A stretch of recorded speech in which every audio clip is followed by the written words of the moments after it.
Жолдағы қақтығыс, Балқашта екі көлік соқтығысты. Табиғи құбылыс, Балқаш көлінің деңгейі біршама төмендеді. Кезекті вакцина, шаһарымызда пневмокок инфекциясына қарсы екпе егілуде.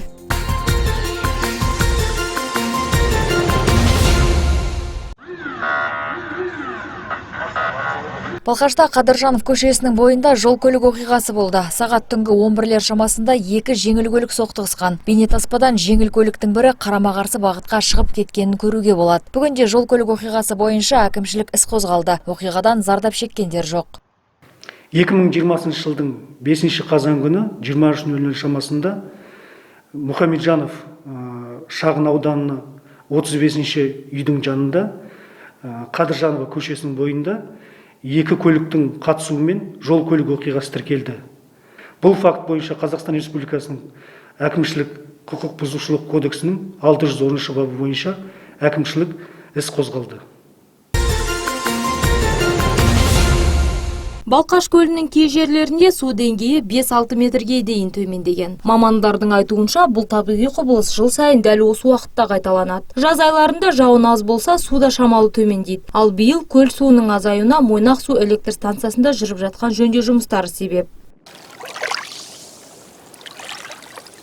Айтат қой, пределах норма деп.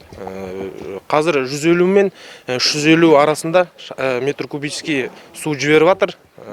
Орташа алғанда 250 метр квадратный су жіберіп жатыр. Енді бұл уақыт ұзаққа созылмайды. Бұйырса осы қарашаның ортасына таман бітіп су деңгейі қайтадан көтеріледі.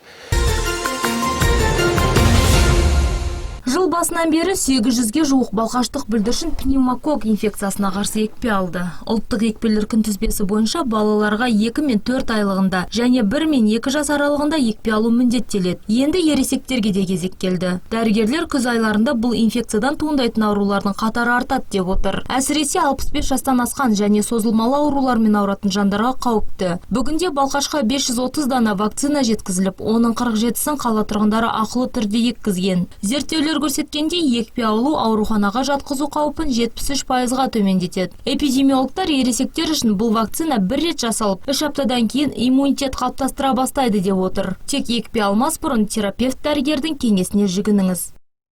Ересек адамдарға, әсіресе созылмалы аурулар бар кезде бұл вакцинаны алуға кеңес беріледі. Қаланың тұрғындарына өз тіркелген емханаларына барып ақылы түрде алуға болады. Балқашта 6500-ге жуық нұротандық праймеризде дауыс берді. Балқашта партиялық кадрлық резервке кандидаттар үшін дауыс беру аяқталып, Нұротан партиясы филиалының төрағасы Ораз Даурбеков сайлауға қатысушылармен кездесіп, сайлауға қатысқан әр қатысушыға алғыс хат табыстады. Марапатталғандар қатарында ұйымдастыру жұмыстарында белсенділік танытқан ұйымдастырушылар мен қалалық есеп комиссиясының мүшелері бар.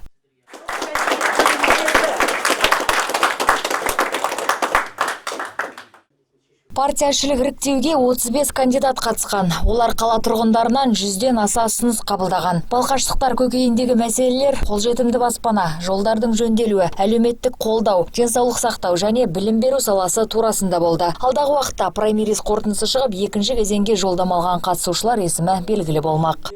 Жете береміз осындай жолда бірге жұмыс істесек, бұл жағынан ешқандай күмән жоқ.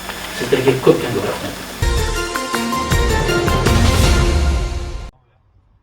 Алғашқы қар әдеттегідей тосын сый болды. Кеше әлеуметтік желілерде қазан айында жауған қардың видеолары жариялана бастады. Қарағанды облысының орталығы циклон аймағына түсіп, жауын-шашын мен бұрқасынды жел алып келді. Кеше Қарағандыда алғашқы қар жауып, түнде ауа температурасы 6 градусқа дейін төмендеді. Жердің тайғақтығы жолдағы жүргізушілерге де қолайсыздық туғызды. Синоптиктердің болжауынша Балқашта ауа райы сәл тұрақсыз болады. На ближайшие дни сохранится неустойчивая погода. Алдағы күндері ауа райында тұрақсыздық сақталады. 8 қазан күні жауын жауады. 9 қазан күні жылдамдығы 18 метр секунд жел көтеріледі. Түнде ауа температурасы -1, -3 градус аяз болса, күндіз термометр бағаны 5-7 градус жылылықты көрсетеді.